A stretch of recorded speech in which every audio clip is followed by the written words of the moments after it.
स्वाभिमानी TV news चॅनलच्या बातमीपत्रात आपलं स्वागत। विकास आराखड्यातील आरक्षणाला नकाने ग्रामस्थांनी केला विरोध, मनापाला दिला आंदोलनाचा इशारा। धुळे शहराच्या वाढीव हद्दीतील विकास आराखड्यात नकाने गावठाणांवर टाकलेल्या आरक्षणाविरोधात ग्रामस्थ आक्रमक झालेले असून त्यांनी महापालिकेत सुनावणी दरम्यान तीव्र हरकत नोंदवली। दरम्यान पिढ्यानपिढ्या ताब्यात असलेली ही जागा आमचा निवारा आणि उदरनिर्वाहाचे साधन आहे। यावर गुरे पाडून व शेती साहित्य ठेवून आमचा उदरनिर्वाह चालतो। दरम्यान देशाचे प्रधानमंत्री घरकुलाचे स्वप्न दाखवतात, मात्र दुसरीकडे मनपा आमचा निवारा हिसकावत आहे। हा आराखडा कोणताही अभ्यास न करता लादला जात असून यात गोशाळा व मंदिरही बाधित होत आहे।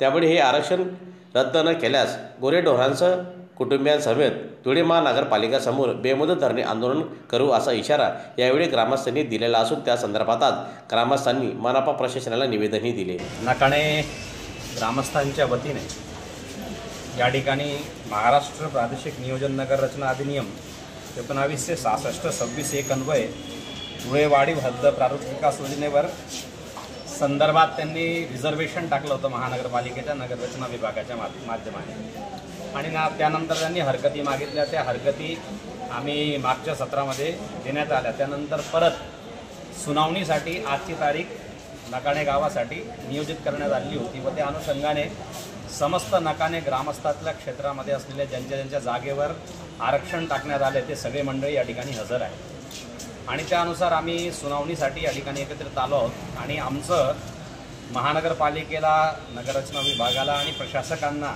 एक सामूहिक अशा प्रकारचं निवेदन आहे की जे लोक या नकाणे गावामध्ये वास करत आहेत त्यांचा स्वतःचा अधिकारिक रूपामध्ये भरपूर लोकांचे घरं नाही आहेत।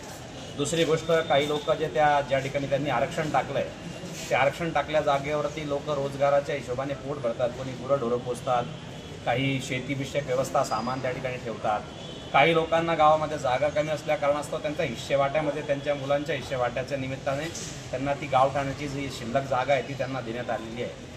आजच्या तारखेमध्ये पूर्ण गावामध्ये 7/12 नावाचा उतारा नावाचा उपलब्ध नसून लोकांना त्या ठिकाणी कर्ज उपलब्ध होत नाही, म्हणून भावी पिढीसुद्धा त्या रिझर्वेशनमुळे धोक्यात येणार आहे। त्याकरता आमच्या सगळ्यांचं एक सामूहिक रूपामध्ये मागणी आहे की अन्न, वस्त्र आणि निवारा या सगळ्यांचा मूलभूत गरजा आहे आणि त्या गरजांसाठी माननीय प्रधानमंत्री श्री नरेंद्र मोदीजींनी एकीकडे सांगितलं की प्रत्येकाला घर हे व्हायला पाहिजे 2025 पर्यंत आणि देवेंद्र फडणवीस साहेबसुद्धा मुख्यमंत्री पदावर असून ते सुद्धा या कामात लागले आणि दुसरीकडे प्रशासक आणि महानगरपालिका वेगळीच रचना करते। मग हे शासनाच्या विरोधात जात आहेत का सरकारच्या विरोधात जात आहेत का मनधरणीच्या प्रकारचे आयोजन नियोजन करतायत? त्यांनी जर गावकऱ्यांचं किंवा सगळ्यांचं म्हणणं नीट ऐकून नाही घेतलं आणि नवीन प्रारूप योजना व्यवस्थित नाही लावली तर आम्ही न्यायालयाकडे सुद्धा दाद मागू आणि आम्ही समस्त ग्रामस्थांच्या वतीने एक निवेदन करण्यात येतं की आमचे गुरं, ढोरं, मुलं, बाळं सकट आम्ही जोपर्यंत न्याय मिळत नाही तोपर्यंत याच ठिकाणी धरणं आंदोलन करून मग शेणही महानगरपालिकेने साफ करावं आणि गायींचे व्यवस्थापन त्यांनीच बघावं, गायींचा चारा पाणीची व्यवस्थापन त्यांनीच बघावं।